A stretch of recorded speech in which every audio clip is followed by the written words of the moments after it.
اعوذ باللہ من الشیطان الرجیم بسم اللہ الرحمن الرحیم 19 رمضان ضربت امیر المومنین علی علیہ السلام۔ حضرت علی علیہ السلام پر سن 40 ہجری بحالت نماز مسجد کوفہ میں قاتلانہ حملہ ہوا، جس کے نتیجے میں امام علی علیہ السلام شدید زخمی ہوئے۔ عبد الرحمن بن ملجم مرادی خوارج میں ان 3 آدمیوں میں سے ایک تھا جنہوں نے مکہ معظمہ میں قسم کھا کر عہد کیا تھا کہ 3 بڑی شخصیتوں یعنی امام علی بن ابی طالب، معاویہ بن ابی سفیان اور عمرو عاص کو قتل کر ڈالیں گے۔ ہر کوئی اپنے منصوبے کے مطابق اپنی جگہ کی طرف روانہ ہوا اور اس طرح عبد الرحمن بن ملجم مرادی کوفہ آیا اور 20 شعبان سن 40 کو شہر کوفہ میں داخل ہوا۔ وہ شبیب بن بجرہ اشجعی جو کہ اس کے ہم فکروں میں سے تھا اور دونوں کو کتاب بنت علقمہ نے اکسایا اور للچایا تھا، اور اس طرح 19 رمضان سن 40 ہجری کو سحر کو کوفہ کی جامع مسجد میں کمین میں بیٹھ کر امام علی علیہ السلام کے آنے کا انتظار کر رہا تھا۔ دوسری طرف کتام نے وردان بن مجالد نامی شخص کے ساتھ اس کے قبیلے کے 2 آدمی اس کی مدد کے لیے روانہ کیے تھے۔ اشس بن قیس کندی جو کہ امام علی علیہ السلام کے ناراض سپاہیوں اور اپنے زمانے کا زبردست چاپلوس اور منافق آدمی تھا، اس نے امام علی علیہ السلام کو قتل کرنے کی سازش میں ان کی رہنمائی کی اور ان کا حوصلہ بڑھاتا رہا۔ امام علی علیہ السلام 19 رمضان کی شب بیٹی ام کلثوم کے ہاں مہمان تھے، اور یہ رات نہایت عجیب اور حضرت کے حالات غیر عادی تھے، اور ان کی بیٹی ایسی حالت کا مشاہدہ کرنے سے نہایت حیران اور پریشان تھی۔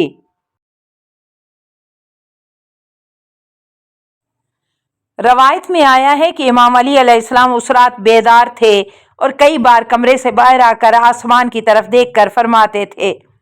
خدا کی قسم میں جھوٹ نہیں کہتا اور نہ ہی مجھے جھوٹ کہا گیا ہے، یہی وہ رات ہے جس میں مجھے شہادت کا وعدہ دیا گیا ہے۔ بہرحال نماز صبح کے لیے کوفہ کی جامع مسجد میں داخل ہوئے اور سوئے ہوئے افراد کو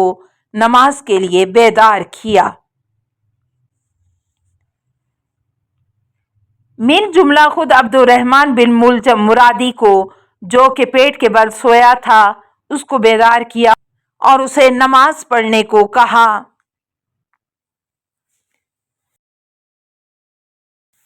جب امام علی علیہ السلام محراب میں داخل ہوئے اور نماز شروع کی، پہلے سجدے سے ابھی سر اٹھا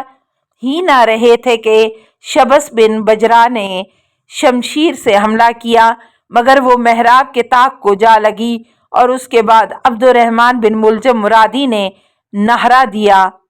للہ الحکم یا علی، لا لکا ولا لا صاحبکا، اور اپنی شمشیر سے امام علی علیہ السلام کے سر مبارک پر حملہ کیا، اور حضرت کا سر سجدے کی جگہ سے شگاف ہوا۔ حضرت علی علیہ السلام محراب میں گر پڑے، اسی حالت میں فرمایا، بسم اللہ و باللہ و علی ملت رسول اللہ فزت ورب الکعبہ، خدائے کعبہ کی قسم میں کامیاب ہو گیا۔ کچھ نماز گزار شبس اور عبد الرحمن بن ملجم کو پکڑنے کے لیے باہر کی طرف دوڑ پڑے، اور کچھ حضرت علی علیہ السلام کی طرف بڑھے اور کچھ سر و صورت پیٹتے ماتم کرنے لگے۔ امام علی علیہ السلام کے جن کے سر مبارک سے خون جاری تھا فرمایا، ھذا وعدنا اللہ ورسولہ،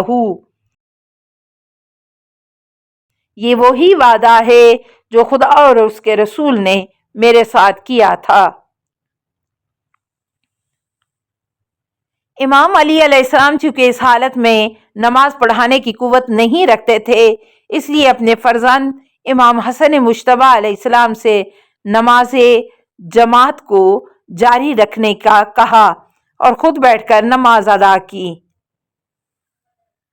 روایت میں آیا ہے کہ جب عبد الرحمن بن ملجم نے سر مبارک امام علی علیہ السلام پر شمشیر ماری، زمین لرز گئی، دریا کی موجیں تھم گئیں اور آسمان متزلزل ہوا، کوفہ مسجد کے دروازے آپس میں ٹکرائے، آسمانی فرشتوں کی صدائیں بلند ہوئیں، کالی گھٹائیں چھا گئیں، اس طرح کہ زمین تیرہ و تار ہو گئی اور جبرائیل امین نے صدا دی اور ہر کسی نے اس آواز کو سنا اور کہہ دیا: تہدمت واللہ ارکان اللہ الہدیہ